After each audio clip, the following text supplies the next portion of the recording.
the point of telecare and telemedicine. Keeping people at home is the nub of it, making it an obvious solution and quickly and easily accepted by all of healthcare services is at the moment difficult. So there have been many efforts to make it a reality, but there are issues still that prevent it from developing. And it may well be that using new technology like the smart electricity meter may very well give rise to solutions that we weren't in a sense expecting. At the moment, one of the barriers people tell us, patients tell us, one of the barriers is cost for them. And if they're going to use their telephone or use broadband, they're not expecting to pay for it. And particularly if you're sick, old, and perhaps getting poorer, these are significant costs. And at the moment, there is no evidence that people are comfortable with that. The increasing use of smart meters in residential homes offers many opportunities.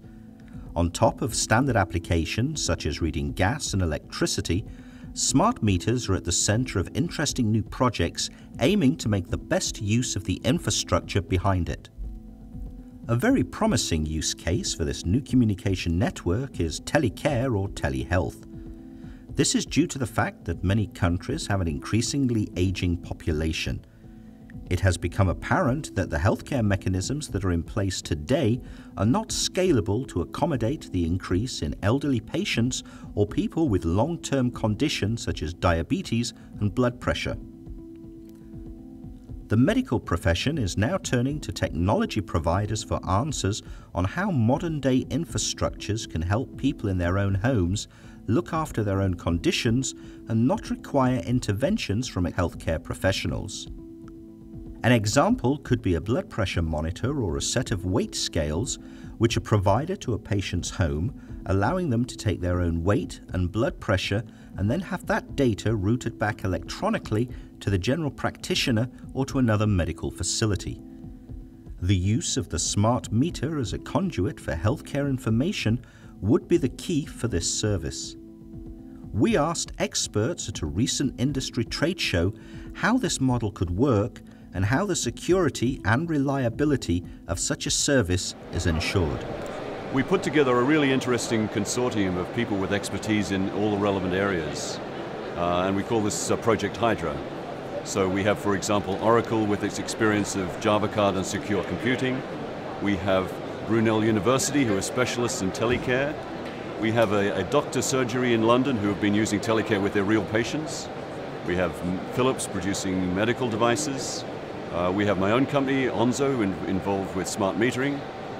We have Scottish and Southern Energy, who are a large UK retailer of energy services. And these people have all contributed their different skills, and I think we've got a really good team together.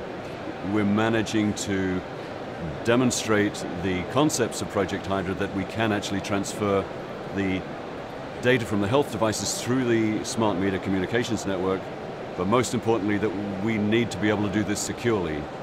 And it's particularly the area of security and privacy. This is a particularly important area that we know the project needs to crack, and that's where we are able to reuse the smart card technologies that Oracle already have.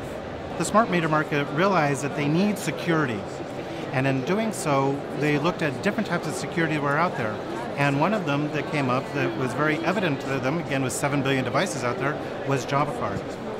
And so looking at also in regards to the Hydra initiative, they were also saying, okay, if we're going to do telehealth and provide healthcare information, that too needs to be secure and private and controlled. So once again, Java card fit the requirements very nicely. Now what's also unique about Java card is Java card can have multiple applications on them, but firewalled from each other. So in this situation, when you're talking about a smart meter with a utility company, telehealth with a medical organization, you don't want those information crossing the barriers or being intruded or the privacy being leaked between the two different entities leveraging the same chip. So Java card has, again, those firewall capabilities and that ability to protect those information and keep that information private. The other thing about Java card, talking about just the trustworthiness of this, is, as I made reference, the Java card has been implemented in government IDs, military IDs. Consequently, the intelligence agencies of these different areas have actually tested and evaluated Java card for its security, and it's passed with flying colors. So here again, we now have a very well-known, billions of units out there, infrastructure to be able to protect our information for both the smart meter as well as telehealth. When it comes to securing such devices, there are two aspects we need to take into consideration. The first one being the application framework, and the second one being the remote management. So the application platform is basically secured through the combination of Java card and the secure microcontroller. And so here it ranges from crypto algorithm, it includes temper-resistant hardware. On the other side, the second aspect about remote management, basically it's about the combination of Java card and global platform. Actually, global platform and Java card have been having this very symbiotic relationship since inception. The future for this is really quite exciting.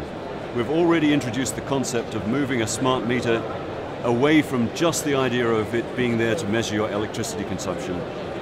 And we've explored the idea of reusing it for healthcare. But in fact, what we find is that we've generated a completely general purpose computing platform in the home with the connectivity back to servers outside the home. And we now have an ability to deploy new services into the home as and when there's a requirement into the future. We have a general purpose platform and we can produce new services for the householder as time passes.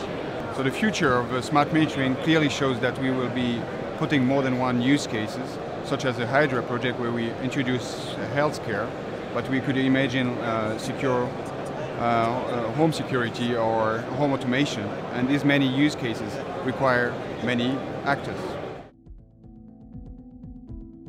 With technology players prepared to use modern communication channels in the home to facilitate new services such as telecare and telehealth, it'll be up to projects such as Project Hydra to find the right partners and to work closely with the medical profession to bring this new wave of patient-centric services into the home.